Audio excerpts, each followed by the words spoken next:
Denne historie begynder med et bryllup. Line og Michael blev gift, og det foregik ved en spejderhytte i det sydfynske i et vidunderligt landskab, lige så smukt og kuperet som Molsbjerget. På en mark ved siden af så vi dette syn. En Land Rover med en gammel selvbinder bagefter. Den høstede korn. Lidt senere så vi bondemanden, der plukkede brombær med sine børn.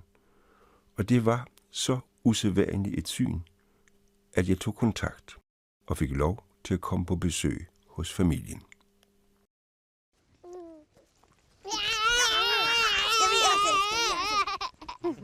Med mig op ad lidt. Med mig op ad lidt. Se, nu ligger nu gang i propellen. Det var en meget usædvanlig familie. Med far Mikkel, mor Frida og 4 børn. Magne på 6, Ylva på 4, Alvin på 2 og lille Bure på kun et halvt. De har valgt at leve et liv som næsten ingen andre. Det enklest mulige liv med jorden og dyrene og børnene, som aldrig bliver passet af andre og aldrig har set fjernsyn. Men som er de smukkeste og mest aktive børn, jeg nogensinde har mødt. Vil du holde med en hånd? Er det okay? Da vi besøgte familien den allerførste dag, en fin og lun dag 1. oktober, var Mikkel ved at reparere sin nye tallerkenharve, som han selv har konstrueret.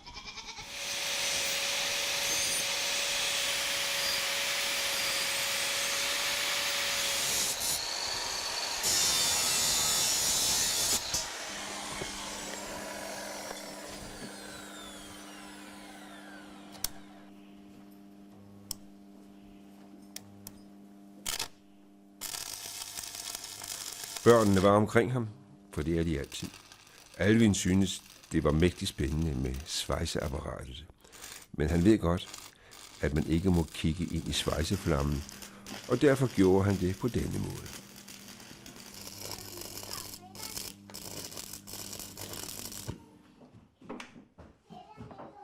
Der skulle også bores et hul i jernet, og så går man ind i værkstedet, og så går børnene med. Der foregår intet på den lille gård, som børnene ikke er med til. Allerede som 4-årige og 6-årige, så ved de, hvordan man borer hul i et stykke jern. Men hvorfor er det kun et par pletter, du har svejset? Det kalder man punktsvejsning. Det er bare lige så tingene, de sidder rigtigt, imens at jeg får boret. Og så får de svejsning hele vejen over lige om lidt. Så hvis jeg nu begynder at bore lidt i den, der er lang vej igennem, så jeg når ikke at blive færdig, inden Alvin kommer.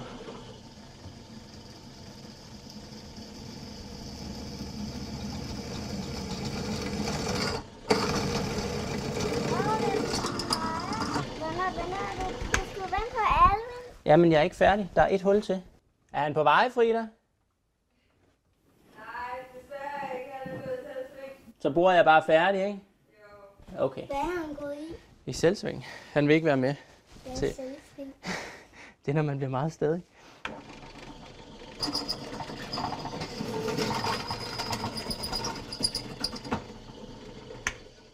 Så er der hul hele vejen igennem. Ja, Alvin. Den kan godt være lidt varm nu, så I skal lige røre ved den. Kom, Tukke. Kom så. Frida hentede hestene ude på marken. De skal snart spændes for haven og gøres klar. For det er en bondefamilie, vi besøger. En moderne bondefamilie, der har en lille gård og gerne vil dyrke deres jord på den helt oprindelige måde, som man gjorde det overalt for 50 og 100 år siden, med heste som trækkraft. Han må gerne være der. Kom så. Kom.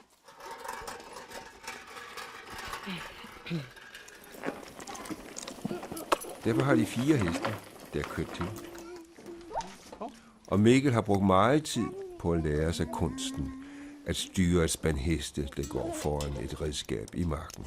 Ryk, ryk, ryk, ryk. Det var godt. Så drejer vi. Ja, kom. Det er godt. Den kender I godt. Den kender I godt. Kom, vi skal ind over. En gang var det noget, som alle mænd på landet lærte fra de var små. Nu lærer de at køre traktorer, der er store som kampvogne. Det er til vognen. Ja. Mikkel har 4 heste. Her er de 2. Nej, det skal ligge i æden. Den ældste hedder Saga. Hun er 20 år, sort og med hængemule. Hun er en nordsvensk brugshest. Og hun går mest sammen med Toge, der er en ung valak på kun 6 år. Mikkel holder meget af dette. Næst efter børnene er det vigtigste af alt at dyrke jorden. At være en del af dagen, af vejret, af årstiden, af lyset, lydene, lugten og luften, mens man går derude bag ved hestene i timevis, i dagevis. Det er ikke et stykke arbejde, det her. Det er en tilstand, og han elsker det.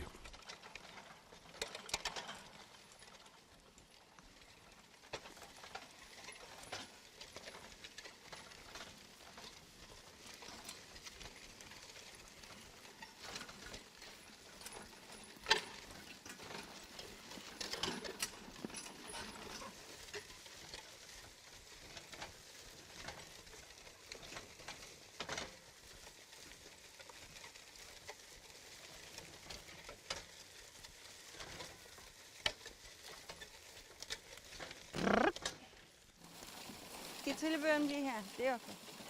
Jeg ved, mange han var lige oppe i haven. Selvfølgelig er der også en køkkenhave, hvor man høster grøntsager til de daglige måltider hele sommeren. Men vigtigere er det, at de også dyrker en hel mark med grøntsager, mest rodfrugter. Jeg gør det. Det er vigtigt, fordi de håber på at kunne sælge så mange hjemmedyrkede grøntsager, plus de hjemmelavede rugbrød, at de kan leve af det. De er nemlig ikke nogen rig familie. I de sidste 5 år har de levet af et beskedent overskud fra salget af Mikkels IT-firma, men det bliver ikke ved. De har valgt et liv, hvor de lever og arbejder hjemme konstant. De har ingen lønindtægter. De modtager ingen former for offentlige ydelser. De klarer sig ved at leve beskedent og håber på, at jorden, kornet og grøntsagerne vil kaste så meget af sig, at de kan fortsætte dette beskedne, men i alle henseende rige liv. Med hinanden, børnene og dyrene.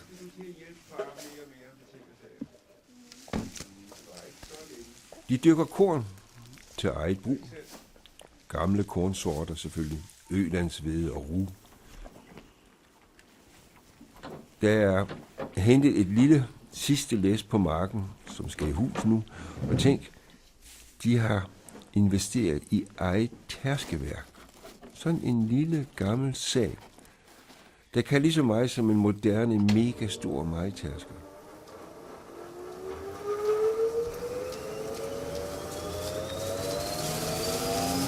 Tærskekornet skældede avnerne fra kernerne, spyttede halmen ud i den anden ende, og endda pressede det til små, bløde halmballer. Det var ret nostalgisk at se dette. For 60 år siden, da jeg selv var 10 år og bondedreng, stod jeg hver lørdag hos Bruno og hjalp med at tærske korn på en maskine nøjagtig magen til.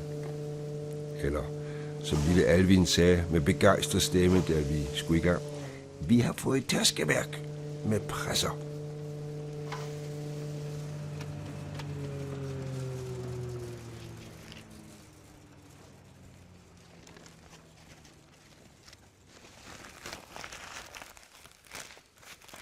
Sækkene med rug er en skat, der ikke måles i kilo eller kroner, men som det helt uundværlige, når melet skal males og brødet skal bages.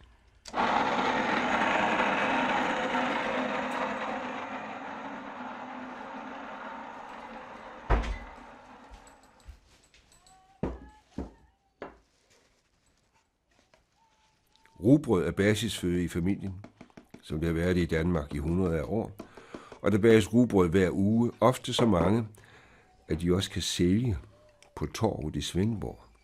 hvor familien kører ind hver lørdag, og i øvrigt køber fisk med hjem. Og når de kommer hjem, så laver de ikke fiskefiléer med remoulade, men laver sushi på finsk.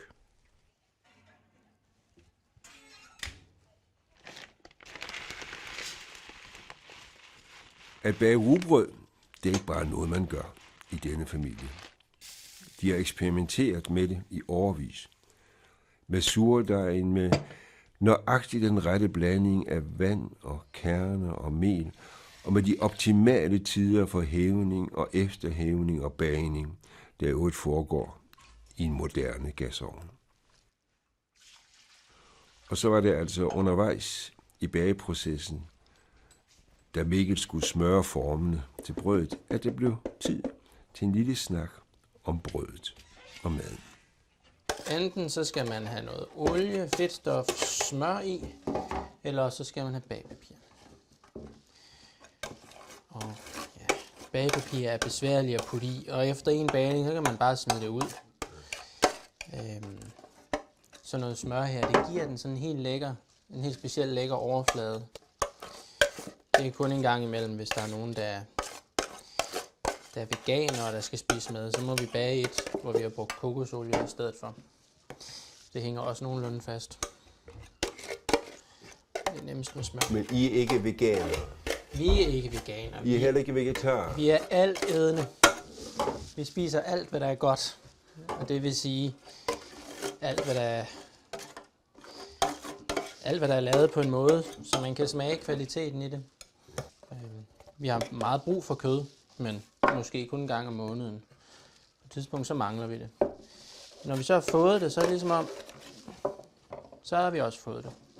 Som om det er tungt. Det er tungt for kroppen at omsætte det. Det koster mange kræfter.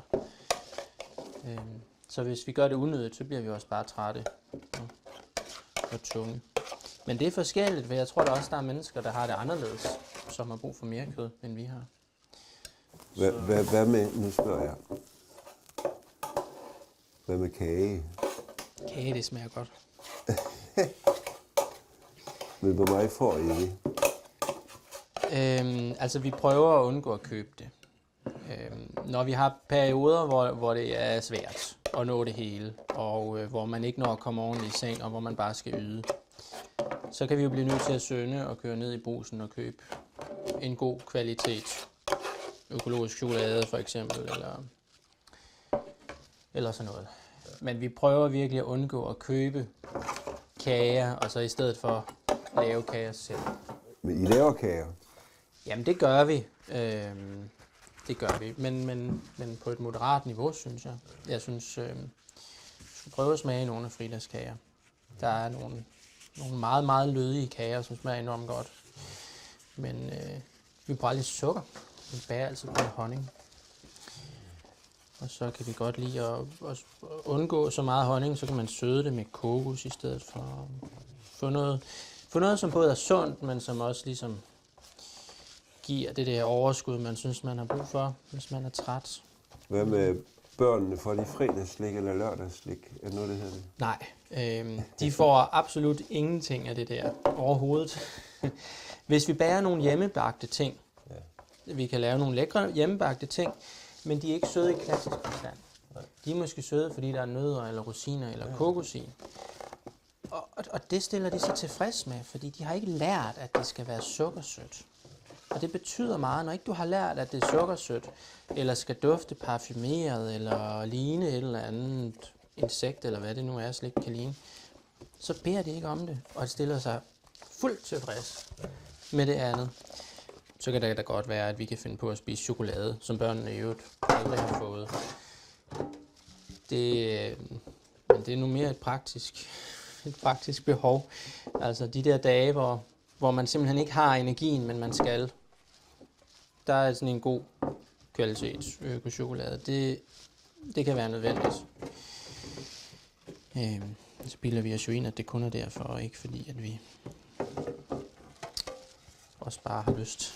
Hvis vi af en eller anden grund har været et sted, hvor de har været nødt til at få hvid hvede for eksempel, eller helt hvide ris, så bliver man speedet af det og har svært ved at finde roen i det, man gør.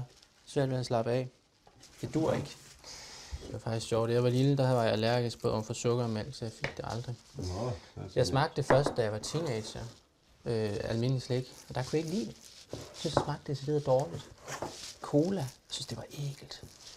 Og så gik det op for mig, at når andre kunne lide det, så er det jo fordi, at man har lært dem at kunne lide det.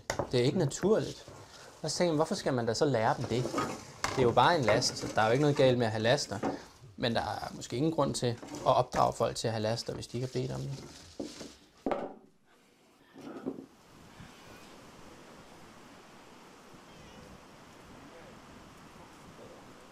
Familien har en del dyr. Foruden de 4 heste er der en flok får, et par gæs, en flok høns og nogle geder. Gederne går ene lige nu, for en af dem malkes. Derfor slår de græs til dem. Og i dag er det Fridas tur. Hun håndterer leen lige så godt som en gammel bondemand. Og børnene er selvfølgelig med igen.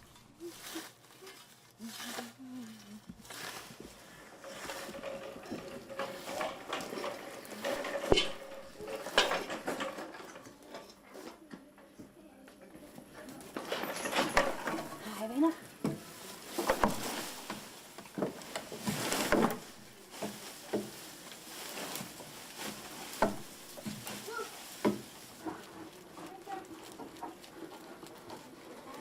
Er der meget mælk i den, Paul? Det er det. Det lyder godt. Det er de også, når der skal malkes. 2 gange om dagen. Gedemælken er uundværlig. Bruges til frisk gedeost, det spises hver dag, ligesom vi andre spiser leverpostej. Men hvorfor kommer der røg? Det er, når det malker, Mikkel. Hvorhenne? Ja. Jeg tror bare, det er mælken, der støver. Ja, det er mælken, der damper og støver.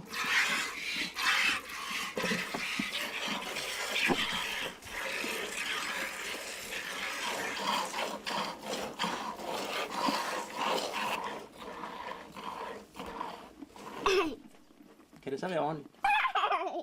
Og en gang imellem, så bruges det til noget så eksotisk som kefir med sodasaft. Det er børnene vilde med. Jeg havde aldrig smagt det før, men gjorde det. For deres skyld. Giv Søren et glas. Og hvad er det? Det er kefir. Kefir? På gedemælk. Og så får de saftig. Og prøv at se, hvordan man gør man så, Magne. Skal jeg så sidde og spise sådan der? Ja, hvis du har lyst. Det har jeg ikke, men jeg gør det. Alvin og Ylva, kom med. Det har jeg aldrig. Men hvad pokker, der sker jo ikke noget ved det. Gedemælk.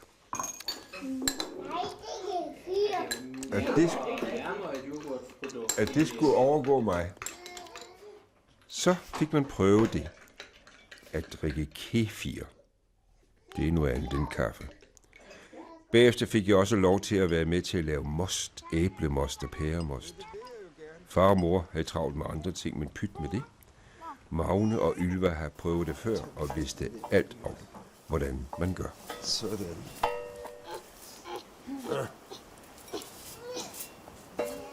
Sådan. Så finder jeg nogle spande. Ups. Nemlig. Er I klar?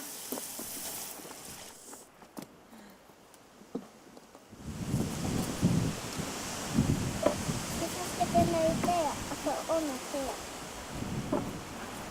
Nå nej, de vender desværre forkert. Og så vender vi lige den her rundt.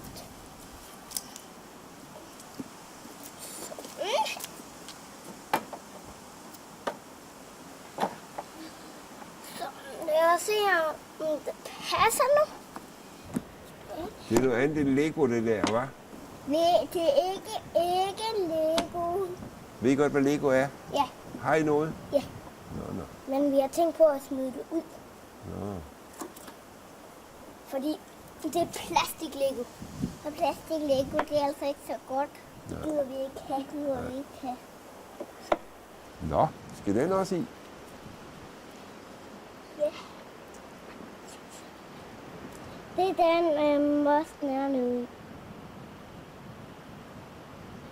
Se, der er et hul i, og det er så et meninghul. For ellers så kan den ikke komme på. Sådan. Ja.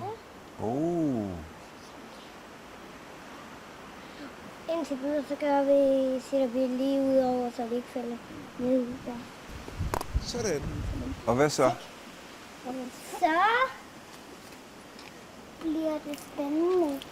Men så skal man bare have den der på, men... Yeah. Nej, den her er lige forkert. Om igen. Vend om. Vent. Skal vi vende? Sådan her, sådan vender den bedst. Så. Sådan. Og hvad så? Ikke noget, så skal der bare en spand under, og så æbler deri.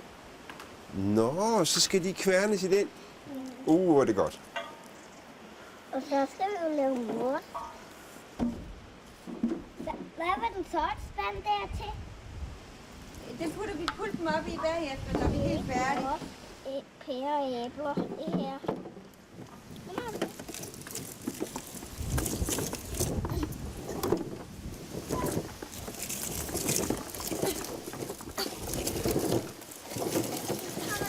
Kommer det noget?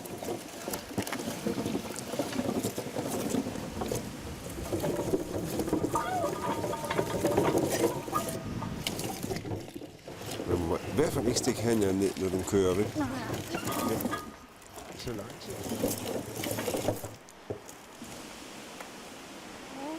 vi hælder den bare. Du skal stå om på den anden side, ellers så kommer du til at rage det ned i spanden.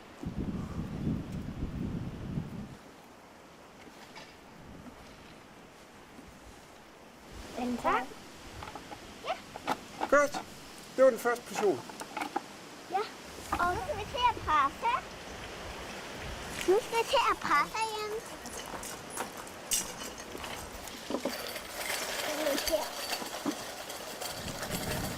Skal jeg fylde nogle spande til dig? Ja. Hey, du skal ikke klø dig op af mig med det lange hår der. Det kan jeg ikke rigtig tåle.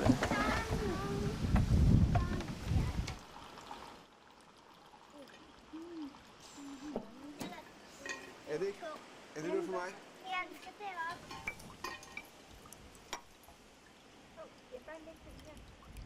Nej.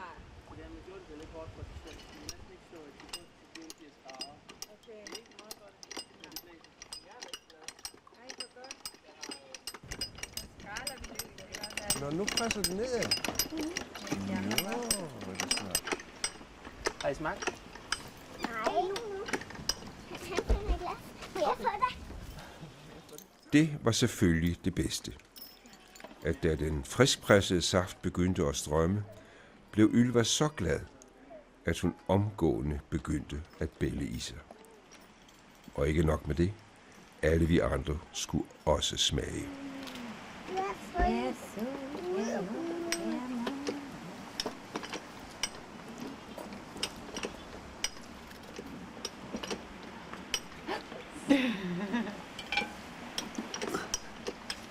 Det var frugten og mosten, og så mangler vi bare det måske allervigtigste. Det, som alle tænker på, når de møder den lille familie, eller har set dem på tv. At hvad med børnenes sociale udvikling? De har aldrig været i børnehave eller lignende. De bor langt ude på landet. De har aldrig set fjernsyn eller leget med iPad.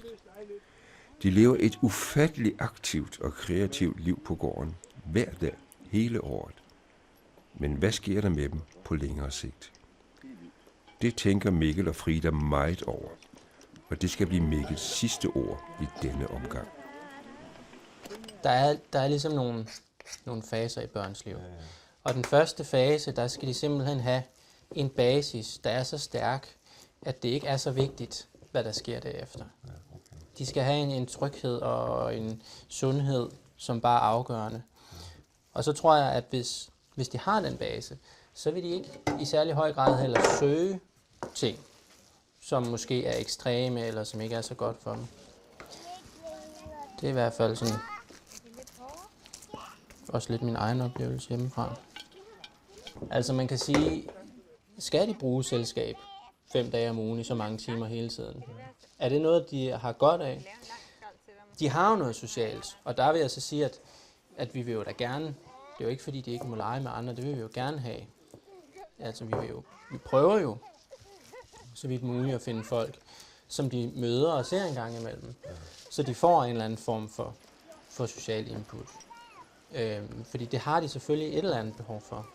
Men altså, mennesker, altså i gamle dage var vi jo bønder, der var det jo familien, der var det sociale. De er jo dybt sociale i det liv, de lever nu, ikke? Fordi det er jo ikke et ene barn, der går rundt med en far og en mor her. Det er jo simpelthen en flok børn. Jævnaldrende børn, ikke? Ja.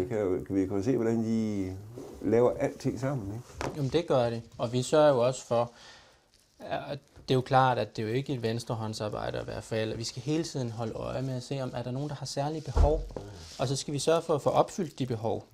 Mange af dem kan jo altså opfyldes, uden at de nødvendigvis har jævnaldrende hver dag. Og så er der nogen, hvor man kan sige, der skal man finde en eller anden form for anden social. Og det vi, i og med at vi går sammen med dem hele tiden, og også hele tiden går og snakker om det, mig og Frida, så er vi jo på det. Og det er vores største og mest præsente og allestedsnærværende opgave at sørge for, at vi ikke kommer til at være så ideologiske, at vi kommer til at hvad kan man sige, presse noget ned i dem, som ikke er godt for dem. Tak Mikkel, det var godt at høre, at man ikke presser noget ned over børnene, som ikke er godt for dem. Så kan vi med sindsro lade dem slutte programmet med deres leg med æblemosten, hvor Alvin var for lille til at være med, og derfor trissede over til gederne, hvor han gav os endnu nogle gyldne øjeblikke, der kunne have vundet enhver X-Factor-finale. Han sang en spontan sang for gederne. Opdagede slet ikke, at fotografen og alle vi andre var med.